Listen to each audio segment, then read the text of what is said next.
Welcome everyone.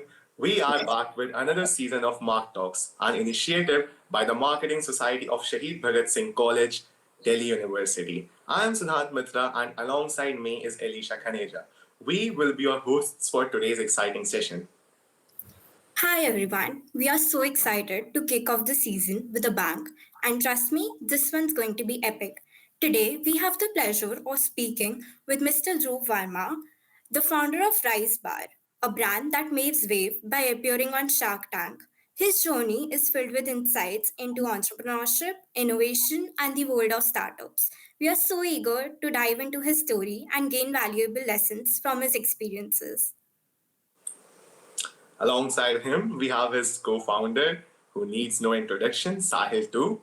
We welcome both of you guys. And Thank you. let's get started. First things first, guys, how does life feel after the rise of Rise? The life is rising, and of course, much better life now.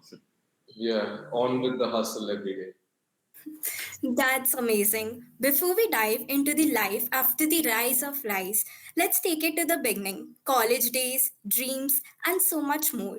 So, could you share a little bit about your educational background and what inspired you all to choose the name Rise for your brand? Absolutely. So I did my education from Amity University, Noida. I was studying BBA. I was studying in Indian School of Hospitality, pursuing culinary. Yeah. And what inspired Rise, every day, both me and Sahil used to travel a lot, and we used to go to metros, and my travel time was approx 3 hours, 30 minutes daily. And I used to drink a lot of coffees back then because that was my only energy source. And there was no healthy snacks around. So I come to Sahil and tell, I'm done with coffees. Why not we create a bar which has the same energy like coffee? Yeah, and so the journey began. As Dhruv mentioned, we used to keep traveling through metros, and at the end of the day, we had to go work out as well. So we didn't have a good healthy snack as an alternative that we could really turn to. Therefore, the Rise energy bars came into play. Yes. That's amazing, like really. And the thing is that you guys stepped into this healthy energy bar space, which is packed with intense competition. My question is that what actually gave you the guys this confidence to actually move forward with your vision and execute it? Absolutely. There's a lot of competition in the health and wellness space, and especially with a lot of other brands coming with protein bars, energy bars. But our confidence was within ourselves. We really believed in ourselves and we believed in our idea. And also that we are very familiar with, people who are actually selling healthy brands. If you see the founder, they might not be even healthy.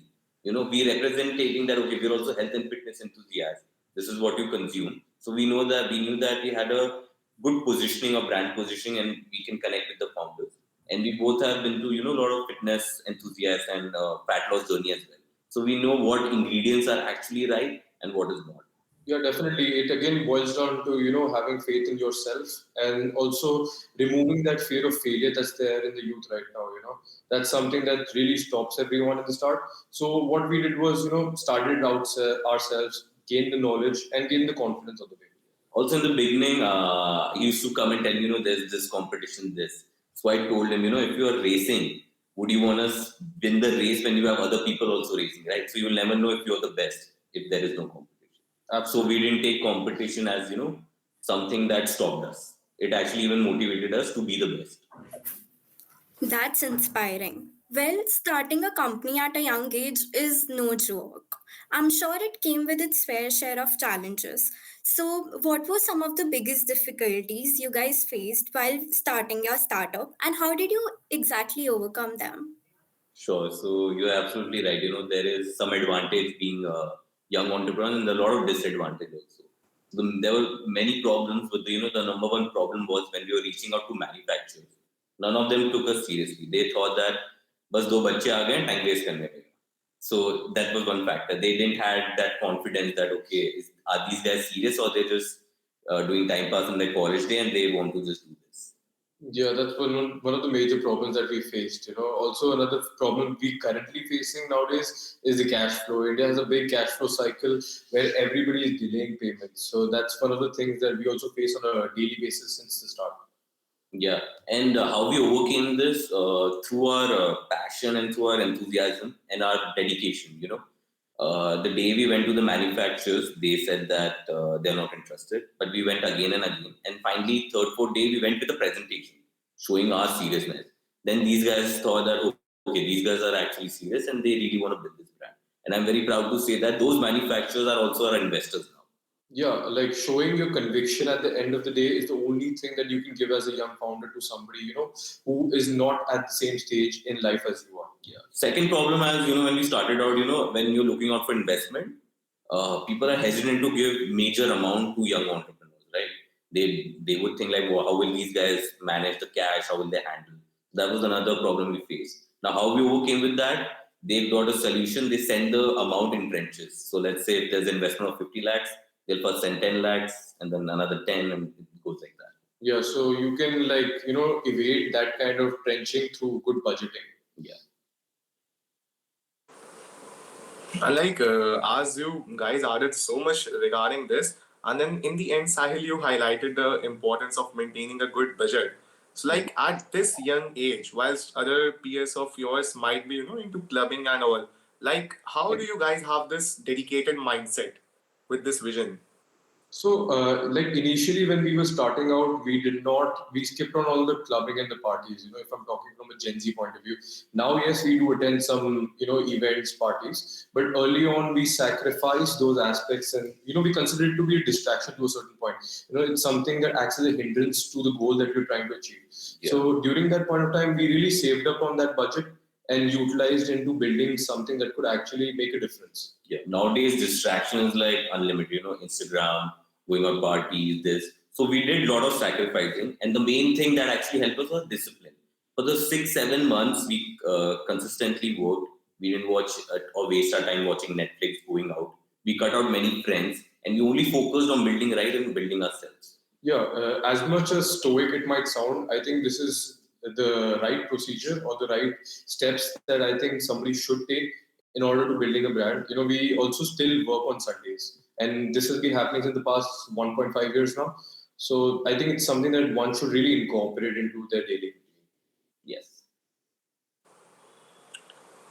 Right, but those sacrifices are very well paying off, and it can be seen pretty well too. But the highlight about those sacrifices were that you guys were both doing it together. And now, adding on to that question, speaking of this partnership and your sacrifices, you guys co-founded a company with your best friend. So, what is it actually like building a team with your best friend? So it can be very fun. It can also be very, arguments, because we both will have the same vision, but maybe he wants to go left side, I want to go at the right side, but we meet at the same position, right? But there's obviously a lot of advantages. We took the sacrifices together. We knew that we had each other thin and through. We were also ready to take the wins, and we were also ready to take the losses that are going to come, right? And being best friends, we already know each other's strength and weaknesses. So we used to play on that. I already know what Sahil is good at. He knows what Dhruv is good at. And that is one thing that we focus on, that excel in your strength. Yeah, one thing I tell people, I actually correct people, is he's not my best friend. He's like my family, So at the end of the day, we get up, wake up, work together. Okay, the day ends together and, work. Yeah. Again, and if you come to our office, usually co-founders have separate cabins. Our office has one cabin with a huge table where we both sit. It's quite a huge table, so we split it up into two, and I sit on the left, he sits on the right. So, that's something, it's actually good, you're doing business with somebody who you know so well and you can relate so well to. Yeah, you can also crack jokes around, have fun while working also. That's incredible. Hearing you all makes me feel that it must have been such a unique experience to balance friendship and professional collaboration. Now, talking about onboarding Sunny Leon as your brand ambassador, I mean, that's huge. How did that come together? And what was it like navigating the initial investment strategy?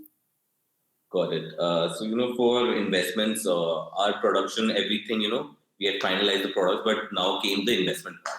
So we struggled for like 2-3 months where we were not able to find any investments. And we were reaching out to VCs, we were reaching out to investors, but these guys don't invest pre-revenue. They want some revenue to be shown. and especially in the food category, which is a very competitive market, right? But we went to an event. There was an entrepreneurial event where actually Sunny had come for a closing ceremony. So we two were thinking, why not ask her to invest and come as a brand ambassador? That will be the best shot for two young entrepreneurs looking out for funding here and there. So we tried, why not? Let's reach out to her. So when we approached her that day, her bodyguards and bouncers stopped us. But being ourselves and not giving up, the next day we outreached her saying that, we met at this. We would love for you to come as an ambassador and an investor. To our surprise, she actually replied, and we were actually coming back from college in the metro. And she actually replied back and she got us connected to her husband. From there, it all began. Yeah, I remember back then it was one of a thing type memory. Dhruv was in the metro. He mentioned he used to travel. I was at that time interning at Oberoi's. So I was in the kitchen and he gave me the news and we both jumped with overjoy. It was a great move. For 30 minutes, we were shocked that, okay, this has actually happened. Yeah. So we were like, oh, this has happened. What's the next step? And then we met Daniel. We actually exchanged a lot of emails. But then he finally said, why don't you guys come over? He would like to first meet. And we didn't even have the products. We didn't even have the samples. It was just us two. We went with the 5-slide presentation. And his condition was that he would meet for 1 day for 1 hour. But it turned out to be we met him 2 days for 3 hours. Yeah. And the second day we clacked the deal. He said that, okay, I'm ready to invest. But there were obviously certain conditions here and there. See, like I've noticed a pattern with you guys. You went to the manufacturers, they said no, you kept persisting and went again. You went to the investors, they said no, you kept going again and again. You went to the ambassador, she said no, then you kept going again and again. And this mentality of yours, of not giving up, finally got you into Shark Tank. Correct. The dream, the spotlight. So I'd like to ask both of you that how is it actually like being on that set when there are so many eyeballs watching you? Great. So there were many rounds to get into Shark Tank. There was first a normal audition round where you give it online. Then they actually call you for the audition. And once you're selected, they 2-3 days before they will call you. They'll make you stay in Sony's hotel for 3 days where you can rehearse. And then on the last day, and the pitching day, then you see the set. When we went to the set, you're like, oh, this is the set that we used to see in the TV. It's not that big, but that was the set. And it was like, whoa, it's very new, unique experience. It was a great experience actually. Like we realized the set was not as big as we thought, and there were cameras just flying, in just front of your eyes. So it was quite a good experience. Apart from that, the team of the Shark Tank that handled the contestants were also quite good. They were quite hospitable, they were quite good. They felt like friends only. They didn't feel like. On the day of the shoot, where we were supposed to now pitch, we were the first one. We were at 11 a.m. We were the first. Rize was the first one to pitch on the campus special episode. So we were the first. So we were like, oh, okay, we are ready. And then we started walking. Like obviously it gave us little goosebumps. And then we see the sharks just sitting there. Though we were there for 1 hour, 1 hour 30 minutes, but they cut short and only show 15-20 minutes. But speaking with them, watching season 1, season 2, and then you are there in season 3. It's a new level of experience. Right, I completely agree. And it's great to hear how Shark Tank shaped your journey. Now, coming to the most important part, as marketing enthusiasts, we can't miss the opportunity to pick your brain. Marketing is the backbone of any successful startup. So, could you elaborate on the importance of marketing in building a successful startup? Absolutely. Now we have created the product, right? But the harder part is to even market it and show it to the right customer, right? I've created an energy, but I need to market this in a way that can also target to my target audience, right? Without marketing, nobody would actually be aware about my product. Like if you see Shark Tank, that's the biggest, not I would say investment platform, but a very big for marketing platform itself, right? That give you huge eyeballs, visibility, brand recognition. Now the marketing, if you say Shark Tank and we say, Sunny is also our investor ambassador. So people can now recall the brand and the episode. Oh yes, I've seen this episode, I've known this brand. So brand marketing, branding help with, brand recognition, brand recall, and also the trust and credibility in the brand. Yeah, marketing on the crux is like, if I had to take an example, it's a product is like a body, and marketing is like its personality. So it's very important to reinforce that so effectively that it has a good perception in the minds of the customers. It's very important to make sure that a customer has a similar perception to what the founders or you have for the brand. It needs to resonate well. That's what marketing at crux would be like. Yeah, and even to simplify that, marketing is nothing but the communication from the brand side. Yeah. Yep, that's an amazing answer.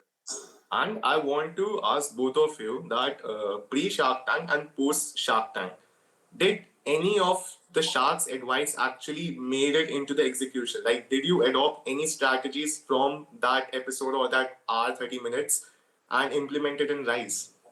So, to be really honest, when we went to Shark Tank, we were pre-revenue. So we had some marketing ideas, we had some strategies, and obviously Sharks also gave some strategies. But when we actually went into the market, none of those strategies worked. We had to change the whole plan, adapt to a new strategy, and create a new strategy that can actually have an impact. Once we got the customer feedback, once we launched, there were customer feedback, we saw, okay, this is not going to work, we have to change everything, and then we implemented a new strategy. Yeah, one thing we tell people is, the strategies you would have before getting into the market will completely change 180 degrees once you actually get into the market. Yes. That's a great insight. Also, talking about the branding for Rice, it's super catchy. Can you tell us about the significance of colors and design in specific? And how did you come up with the visual theme for Rice? Okay.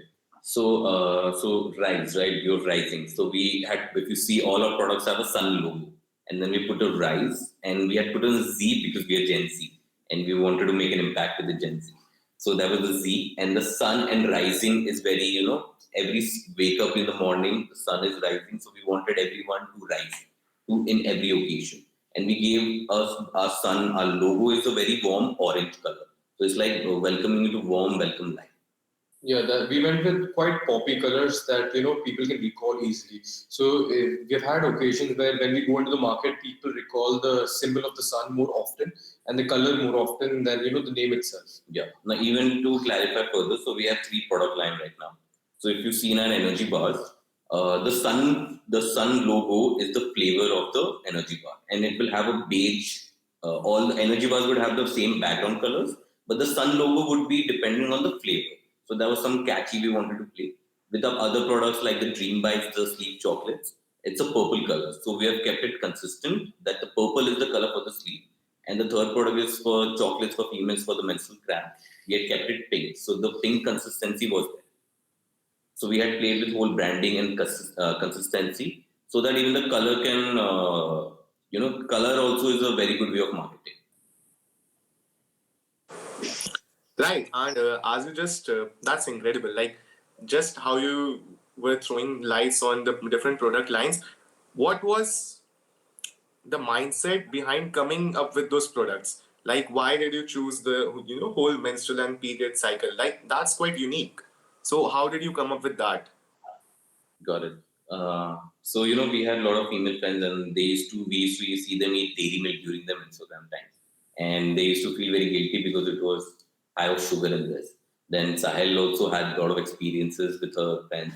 Then he came to me and said, why don't we create a chocolate that can also is sugar free and is also can also help with the cramp area. Then we discussed this with our manufacturers, we discussed this with our food tech, with our team, because we wanted, when we were launching, we just didn't want to launch with an energy bar. We wanted to be an health and wellness brand, right? So we focused, okay, what are the more other problems that India faces? That's where we came to know, there's a big market for also this, there's a huge problem also, and it's a very good initiative to solve as well. Yeah, plus because of spas and all the drug-related issues that were coming up in the market, we thought it'd be a great idea to release this product. When it comes to the Dream Bites, the chocolates that help you sleep, we ourselves face this problem of sleeping due to stressful, cycles. There's a lot of issues that sometimes come during sleep. So we developed on working these chocolates that make you sleep within the span of 15 minutes. Yeah. And we are the best customers of this product. Yeah, we use it every day. See, Dhruv and Sahil, I've concluded a pattern about you guys that you guys have this habit of seeing a problem and then fixing it, then seeing another problem and fixing it. Right? Like, Okay. that's wonderful to see from such a young age. And now, my question is that in the beginning, you said that the sharks advices didn't actually like make it out to the real world. So what were the marketing strategies which you took to the real world and how they failed and what did you do to change your plan and then actually become successful? Okay, fantastic question. So, once we launched, we saw that, okay, what is the good channel for us to sell? We saw that, online is very competitive. Online, it's even if I'm running ads, I'm burning money there. But then with our mindset that, okay, why not we sell this offline, but to different channels?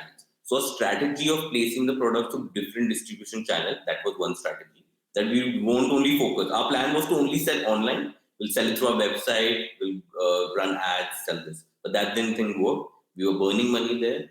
There was a lot more competition there. So we now changed our strategy to putting the product in the offline market, where we tested out with general stores, retailers, colleges. We tested out with vending machine.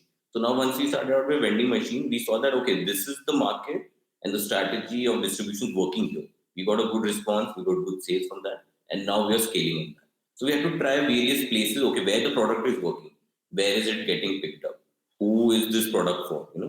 Yeah, like I remember Amit, I think it was, he said, focus on one channel and one product at the same time and try scaling that up. That we did try that, but then again we realized, it's better to go different models because after all, you're trying to not only build a brand but also do business. So going different channels like B2B or D2C is something that really open horizons to explore different possibilities of branding. Yeah, because we have other founder friends, their strategies like, they only focus on D2C. They're very hesitant to do B2B. But we tell them you should be very flexible. You are a D2C brand, you can also do B2B tie-ups. At the end, you are a business, right? You have to make a name, you have to get more business, and you have to collaborate with other people. Yeah. That's right. As we have seen from your experiences, building a business could be intense. So let's stir up things a bit. How have your relationships, family, and friends influenced your journey as an entrepreneur? Okay. So our family has been super supportive. They are very proud of us that, because we were the naughtiest kid in the college and school. So they were like, okay, let them do, let's see what they have to do. So our parents were very supportive. They have supported us in and out. They also help us promote it. They give their experience and ideas and suggestions. We always implement. Friends so far, we didn't be in touch with. So we had to make our own decision for that. Yeah, like family's always been there as a support system for both of us. But when it comes to friends, as you know, once your goals and visions start to align, there are a lot of times there are situations that you don't have time to spend with your friends, and even family, as a matter of fact. So there's that specific touch that starts to lose. So yeah, and when we were meeting now friends, I can say another example. We used to meet a lot of investors, the people to give us tip and advice. Now, as being young entrepreneurs, we want to do what we want to do, and somebody would not agree with us because they have already have so much experience, and you can say dhoka ho chuka unke saath, itni baar hai. So they would be very hesitant to try anything new. And if I say, oh, we should try this, for some person to like, do not try that, that's just absolutely crazy. But being young entrepreneur, we want to try that. So we always discuss to us, two mind is better than one. So we discuss whatever we want to. Be it some people won't agree with us, but we'll anyways do it. yeah, any decision that goes through is definitely brainstormed amongst us. Nobody is influencing. Friends or family don't have a say. We listen to everyone, but again, do what we like at the end of the day. Also, as you grow in your journey, right, personally and as founders in a business, you realize sometimes the conversation you used to have with your friends previously don't really match the same wavelength as yours. So that's one thing that we also realize. Yeah, Sahil, you mentioned something that it doesn't match up. So my next question is that the way people perceive you, like your friends, your family, and your relatives, has it changed pre and post Rise and post Shark Tank? And how has it so? Absolutely, it has changed for. I think I can speak from those behalf as well. It has changed quite a bit. Our parents. So we also were doing this during college. Our perception of parents' perception also changed on us. They thought that we were more aligned with our visions and goals. We were more serious about what we were trying to build. Whereas it comes to friends and families, we realized, friends specifically, the conversation we used to earlier have, they used to have, it's like a saying, they used to have more people, but then me and Dhruv, the conversations we have are about ideas, how to work on these ideas, how to execute these ideas. So that's where it comes in the different wavelength. In a typical Gen Z answer, if I would give this, our previous question would be Saturday where the party at, and now we say Saturday this is a meeting, Sunday we have to get it. Yes, exactly. Right, I've seen you, like both of you have this winner mindset, that we have to win at any Yes. cost. So, has this been the case since both of your guys' early childhood, or Yes. this some catalyst event happened? No, this winning mindset is since day one. Yeah. Obviously, in school and in colleges, we weren't that great, but we had to win in real life. We had to show it. And we didn't win back then, but now we're still trying to win. But yeah, we want to win in the real life.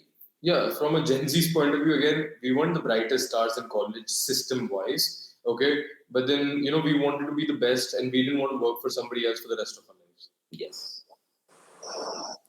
That's a great mentality. Also, since you guys mentioned that you had to handle your workload along with your college also. So I wanted to ask, how did you actually manage that? The simple answer to this may be time management. Yes. Time, we control our own time, right? I know what I'm exactly have to do at 11 to 12, where I have to take out time. So time management, and also that, if suppose tomorrow is Wednesday, today is Tuesday, before ending the day, we will already plan our Wednesday that this is the schedule, this is what needs to be done. Now, when there was college, the work time was where we could actually work was the break hour and the traveling hour. Because rest then you're busy with the classes and everything. So we manage that, okay, with the classes we'll do this work. Once you have the break, we'll sit and do this. And here's the power also comes with two people. If 12 to 4 I am busy, but he's free 12 to 4, so he'll make sure that he's free that time he can do the work. And after when I am free, I can do that. Yeah. So time management, coordination, and also planning the day in advance. Yeah, adding to that, I think choosing your priorities right. Sometimes you will have to do some sacrifices. In college, you have to choose between work. If you have to choose work, you'll choose work, or you have to choose college, you choose college. But then also be noted that you're sacrificing the other one. Right. So that's a wonderful mentality to be a part of. But my question is really simple: that how do you guys avoid a burnout? How do we avoid it? A burnout. Between us? No. Generally, too much working, right? Oh, okay. Hmm. I think we won't even call it burnout. This is what we like doing. This is what gives us the thrill. This is what keeps us going, and we like to be busy. If your time is so free, an ideal mind is a devil's mind, right? We love to keep ourselves busy, and we're always want to. Okay, now this is done. What's next? What's next? Yeah. We don't look back. We just want to keep going forward. And also, how can you get bored or have a burnout if you're doing something you love? Yeah. So. It's amazing. Now, since many of our viewers are college students and budding entrepreneurs, so what's that one advice you would like to give them for starting their own venture? Okay. The major advice I give people is that once you're starting out, you just have to start. Even a small step or even a research is one step. So I always tell people start taking small steps. It will lead to a bigger step. Don't listen here and there. Don't fear or anything. You just have to take these small steps.